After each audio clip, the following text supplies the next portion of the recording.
안녕하세요. "어떤 일로 연락 주셨을까요?"에 대한 변협 등록 가사법 형사법 전문 변호사 지재훈 변호사입니다.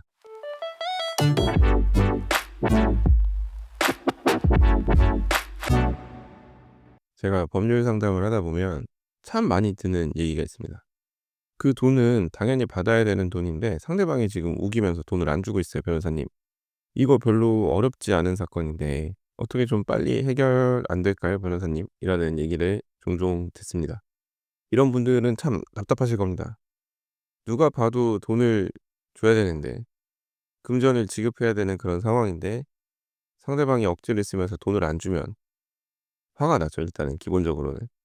"왜 이거를 굳이 소송까지 끌고 가는지 이해를 못 하겠다." 뭐 이런 말씀도 하시는데요. 이 소송에 있어서는 당연히 받아야 될 돈 혹은 당연히 내 돈 이렇게 주장하기가 쉽지 않습니다. 소송에 있어서 당연한 건 없어요. 상대방이 버티는 데에는 기본적으로 다 이유가 있고 그 상대방이 버티는 이유를 잘 살펴보고 하루라도 빨리 소송을 제기할 건지 아니면 형사고소나 다른 방법을 찾아볼 것인지 뭐 이런 걸 고민을 하셔야 돼요. "너 나한테 돈 줘야 될 의무가 있으니까 언제까지 돈 줘." 이런 얘기를 무한정 반복하는 것만 가지고는 돈을 받을 수가 없습니다. 자, 예를 한번 들어 볼게요. "변호사님, 누가 저한테 돈을 빌려갔는데 제가 이체 내역도 있고 이거 소송하면 바로 받을 수 있는 거 아닌가요?" 뭐 이런 질문을 종종 받아요. 그러면 제가 여쭤보죠. "이거 돈을 저쪽에 왜 빌려갔을까요?" 일단 이 질문부터 막히시는 분들이 계세요. 오래돼서 기억은 잘 안 나는데 아무튼 저한테서 빌려간 거예요." 그럼 제가 또 여쭤보죠. "언제까지 그럼 갚기로 하고 돈을 빌려주셨어요?" 네, 막 이렇게 물어보면 또 귀찮아하시는 분들이 계시죠. '이거를 왜 내 말 안 믿어 주고 자꾸 나한테 따지듯이 묻는가.'라고 생각을 하시는데 실제 법원 가도 이런 건 당연히 따져 봐요. 인터넷 어디서 읽었는데 차용증 굳이 안 써도 된다던데요." 맞죠. 차용증을 굳이 쓸 필요는 없지만 그 돈이 오고 갈 때 그 전후에서 주고받은 메시지 뭐 이런 것들이 있을 텐데 그런 게 같이 있어야지 대여금 반환 청구가 수월하죠. 그냥 이체 내역 있는 것만 가지고 청구했다가는 상대방이 안 나오는 경우에 판사님이 이제 이것저것 물어보실 거예요. "돈을 왜 빌려줬냐?"부터 시작을 해서. 근데 이게 물론 그런 건 있죠. 다른 사람에게 몇백이든 몇천이든 돈을 보내줬다는 거는 보통 일은 아니죠. 빌려줬다고 볼 가능성이 높을 겁니다. 빌려주는 거 아니면 그렇게 돈을 보낼 일이 없으니까요. 그래서 인제 대여금 반환 청구 소송을 제기했는데 상대방이 나오지 않고 차용증도 없고 다만 이체 내역만 있는 경우에 판사님이 원고에게 경고를 하고 이거 돈 빌려준 거 맞는지 한 번 더 확인하고 만약에 이거 돈을 빌려준 게 아닌데 돈을 빌려준 것처럼 이렇게 소송을 제기하면 소송 사기에 해당될 수 있다는 점에 대해서도 고지를 하고 판결을 내려주시는 경우를 봤어요.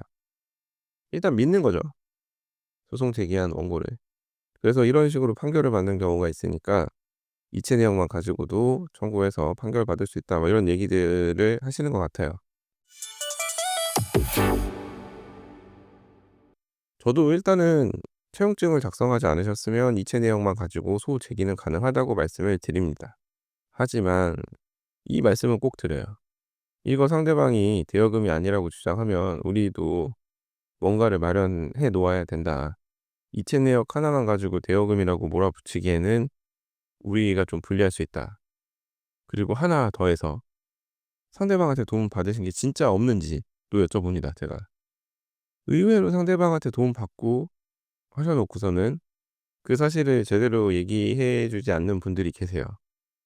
뭐 까먹었다고 말씀을 하시기도 하는데 이거 상대방이 돈 갚았다고 일부라도 갚았다고 얘기 안 했으면 진짜 그냥 청구 그대로 인용이 돼 버리면 애매한 그 소송 사기에 해당할 수 있는 그런 부분이 분명히 있거든요. 실제 막 흥분해 가지고 소송 사기까지 문제 삼는 경우는 많진 않습니다만 그래도 인제 제가 대리인으로서 소송을 제기할 때는 일단 짚을 거는 짚고 넘어가죠. 그리고 인제 돈을 왜 빌려줬는지를 제가 꼭 여쭤보는데 이거 도박에 쓸 줄 알고 빌려줬으면 사실 반환 청구하기가 어렵거든요. 이게 불법 원인 급여라고 해서 민법에서 반환 청구하지 못하도록 규정하고 있습니다. 이제 이런 부분에 대해서도 많은 분들이 알고 계세요. 그러니까 "나는 얘가 도박할 줄 정말 꿈에도 몰랐다." 이런 말씀을 하시죠. 그런데 막상 거래 내역을 보면 좀 의심스러운 정황이 곳곳에서 발견될 때가 있습니다. 제가 봤을 때도 거래 내역이 의심스러운데 판사님이라고 다를까요? 아니죠. 이제 이 돈을 왜 빌려줬는지 물어볼 가능성이 농후합니다. 이 사람을 뭘 믿고 이렇게나 많은 금액을 여러 번에 걸쳐서 빌려줬는지. 이제 이런 얘기하면 보통 "아 내가 원래 친한 형이었고 내가 전에 빌려줬을 때 돈을 잘 갚아서 빌려줬다." 이런 얘기를 할 때도 있죠. 근데 친한 형이라면 그 형이 도박하는지 아닌지는 잘 알지 않았을까 그런 생각을 합니다. 이제 거래 내역은 거짓말을 하지 않거든요. 돈 빌려간 시간, 횟수, 금액 뭐 이런 거 살펴보면, 그리고 인제 일부 돈을 갚았다고 했을 경우에 막 50 빌려간 다음에 10만 원 붙여 가지고 60을 보내주고 뭐 이런 거래 내역을 보면 '이거 도박하는 거 알고 있지 않았을까.'라는 생각을 하죠. 그리고 요즘에는 도박을 워낙 많이 해서 같이 도박을 즐기는 경우도 많아요. 그렇기 때문에 어차피 끼리끼리 돈 빌려주고 받고 뭐 이런 사이라면 이를 이유로 해서 대여금 반환 청구 소송을 제기하더라도 생각하는 것만큼 쉽게 돈을 받을 수는 없을 겁니다.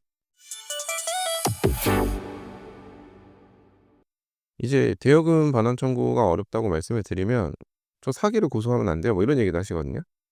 근데 이제 사기도 마찬가지예요. 오히려 사기로 고소하려면 더 많은 입증을 필요로 합니다. 이 사람이 단순히 목적을 속였다 뭐 이런 걸 떠나서 돈을 갚을 의사나 능력도 없는 사람이 돈을 빌렸고, 이제 돈을 빌려준 사람은 이 사람이 돈을 잘 갚을 수 있을 거라고 생각을 해서 이 사람한테 속아 가지고 돈을 빌려줬다 뭐 이래야지 사기죄가 성립을 할 수 있는데, 뭐 토쟁인 거 알았으면, 사실 도박꾼인 거 알았으면 알면서 빌려줬다면 사기로 고소하기가 좀 어렵겠죠. 도박쟁이한테 돈 빌려주면 받기 어렵다는 거는 정말 상식 중의 상식이잖아요. 아무리 그 도박꾼이 신통해 가지고 다리다리 사다리를 잘 타 가지고 기가 막히게 인제 돈을 딴다고 해도 그건 그 순간 잠깐 딴 거죠 사실은. 이미 다른 곳에 수많은 빚이 있을 가능성이 높고, 그런 사정을 잘 알고 빌려줬다면 사기도 사실은 문제 삼기가 어렵습니다. 제가 인제 이런 거 비슷한 사례들을 다루다 보면 돈 빌려 달라고 연락 왔을 때 받으신 문자나 전화나 뭐 이런 거 있으세요? 뭐 이렇게 여쭤보거든요. 근데 다 하나같이 핸드폰 바꾸면서 없어졌다고 말씀을 하세요. 근데 인제 그게 없으면 왜 이 사람이 돈을 빌려갔는지에 대해서 알 수가 없는데 뭘 가지고 사기의 책임을 묻겠습니까?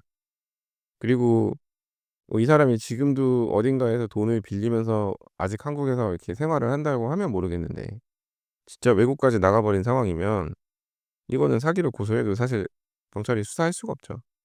수사 중지가 내려지고, 뭐 외국에서 한국 들어왔을 때 인제 공항에서 잡힐 수는 있겠지만 공항에서 잡히는 것과 사기가 인정되는 건 또 별개의 문제죠. 그런데 제 생각에 확실한 증거 없이 고소를 하는 경우에 이제 피고소인 조사도 쉽지 않다면 경찰분이 적당히 얘기해서 이거는 예사종결 처리를 하려고 할 겁니다. 경찰분들도 잘 알거든요. 이게 누구 한 명이 연락이 안 될 정도로 채무가 많은 사람이면 그거를 모르기가 쉽지는 않았을 거라는 것이죠. 그리고 인제 많은 분들이 간과하는 게, 본인도 같이 도박을 했어요. 근데 인제 본인이 같이 도박하던 다른 사람한테 돈을 빌려주고 못 받아서 그거를 사기로 고소를 했다. 근데 그걸 입증하기 위해서 거래 내역을 쫙 냈다. 근데 이제 경찰분들 눈에 들어올 수 있죠. '아 이 사람도 같이 인터넷 도박을 한 사이네.' 하면서 오히려 사기로 고소를 했는데 본인이 도박죄로 조사를 받는 뭐 이런 경우가 또 생길 수 있어요. 뭐 까놓고 말해서 돈을 서로 빌리고 빌려주고 하는 과정에서 마지막에 한 사람이 돈을 왕창 빌려 가지고 먹튀를 했다.